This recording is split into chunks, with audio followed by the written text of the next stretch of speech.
देखो class 10th का ये 13वां लेसन है, सरफेस एरिया एंड वॉल्यूम। इसको बोलते हैं पृष्ठीय क्षेत्रफल और आयतन।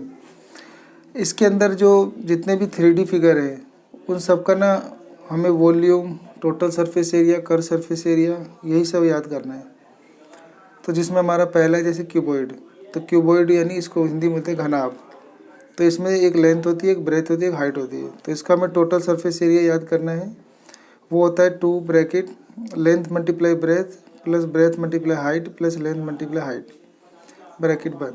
और कर सरफेस एरिया होता है perimeter of base into height, यानी आधार का परिमाप गुना ऊंचाई।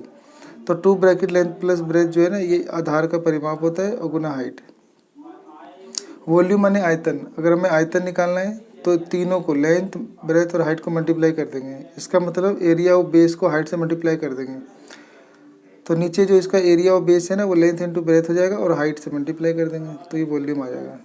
एक होता है डायगोनल, मतलब इस कोन इसके इस कोने से इसके इस कोने तक, इस ये मान लो रूम है, इसके इस कोने से इस रूम तक एक टेढ़ी लाइन काल्पनिक सोच लो, तो इसको डायगोनल कहते हैं। इस डायगोनल की लंबाई का फार्मूला होता है √L² plus B² plus H²। ठीक है, लंबाई का स्क्वायर प्लस चौड़ाई का स्क्वायर प्लस ऊंचाई का स्क्वायर, और इन तीनों को जोड़ के √ निकाल देंगे, तो ये डायगोनल की लंबाई आ जाएगा। अब ये क्यूब है, इसे घन कहते हैं। इसकी ना लेंथ, ब्रेथ, हाइट तीनों सेम होती है, तो इसे हमने ए लिखा है, यानी साइड लिखा है या एज लिखा है। इसका टोटल सरफेस एरिया 6A² होता है, curved surface area 4A², volume होता है ए की क्यूब, यानी इसकी साइड की पावर 3। और डायगोनल यानी जो इसका डायगोनल होगा इस कोने से इसके इस वाले कोने तक का, जो एकदम टेढ़ी लाइन वाला डायगोनल होगा, उसकी लंबाई का फॉर्मूला आता है √3a। ठीक है, ये कोण होता है, इसे शंकु कहते हैं। तो ये रेडियस है, ये बीचों बीच एक परपेंडिकुलर हाइट है, और ये टेढ़ी लाइन को सलांट हाइट कहते हैं, तिर्यक ऊंचाई। इसको निकालने का फॉर्मूला आता है हाइट का स्क्वायर प्लस रेडियस का स्क्वायर। टोटल सरफेस एरिया होता है πr bracket L+r, curved surface area होता है πrl, और वॉल्यूम होता है 1/3 πr²। उसके बाद ये सिलेंडर है, इस सिलेंडर का ये रेडियस होता है और ये हाइट होता है। तो इसका टोटल सरफेस एरिया होता है 2πr ब्रैकेट में r+h।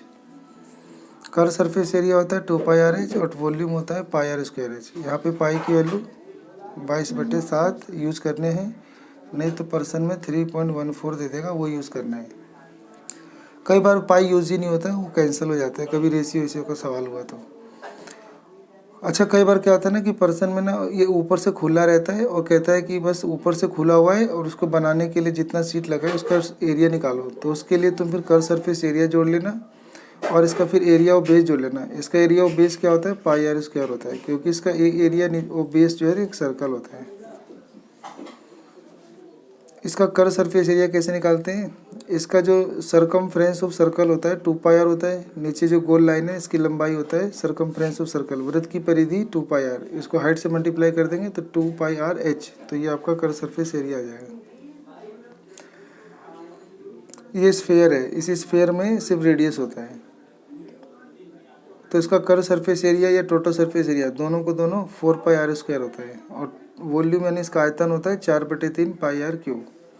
और ये हेमिस्फेयर होता है, इसका कर सरफेस एरिया होता है 2πr² और टोटल सरफेस एरिया 3πr² और वॉल्यूम होता है 2/3 πr³। अगर हमें कभी इसकी हाइट पूछ लेगा तो इसका रेडियस ही हाइट हो जाएगा, अगर इसकी हाइट पूछेगा तो इसका डायमीटर हाइट हो जाएगा। ठीक है, डायमीटर माने इसका जो व्यास होगा वो उसकी हाइट हो जाएगा, और आधा गोला है तो इसके ऊपर आधा ही हो जाएगा। ठीक है, इसके अंदर हमारे पेपर में ना ऐसे आता है, जैसे एक कोन दे देगा, एक कोन के ऊपर या हेमिस्फेयर के ऊपर एक कोन रख देगा। ठीक है, तो फिर इसका हमें सरफेस एरिया पूछेगा, तो हम ना इसका सरफेस एरिया कैसे निकालेंगे, जो जो भाग को हम छू सकते हैं ना उसका एरिया निकालेंगे। अब देखो ये कोन अलग अलग होता है ना, अगर तो अलग अलग फॉर्मूला लग जाता है। अब ये दोनों टच करने से ना, अब इसका यही वाला पार्ट छू पाएंगे तो कर सरफेस एरिया, और इसको भी छू पाएंगे कर सरफेस एरिया, तो दोनों का जो सरफेस एरिया होगा दोनों का कर सरफेस ही होगा। तो कर फर्स्ट सरफेस एरिया πr ले लेंगे और इसका 2πr² ले लेंगे। ठीक है, और जल्दी सोल्व करने के लिए फिर कॉमन लेके करेंगे तो जल्दी हो जाएगा। ठीक है, इसमें ना याद करना है कि जैसे 1 मीटर है उसमें 100 सेंटीमीटर होते हैं, 1 सेंटीमीटर जो होता है उसमें 10 मिलीमीटर होते हैं, 1 किलोमीटर में 1000 मीटर होते हैं, 1 घंटे में 3600 सेकंड होते हैं, 1 घंटे में या 60 मिनट होते हैं, और 60 मिनट में 1 घंटे होते हैं, ये भी ध्यान रखना है। और 1 मिनट में 60 सेकंड होते हैं। 1000 जो सेंटीमीटर क्यूब होता है ना, ये 1 लीटर पानी होता है, और 1 मीटर की क्यूब में 1000 लीटर पानी होता है, इतना ध्यान रखना है। और 1 हेक्टेयर में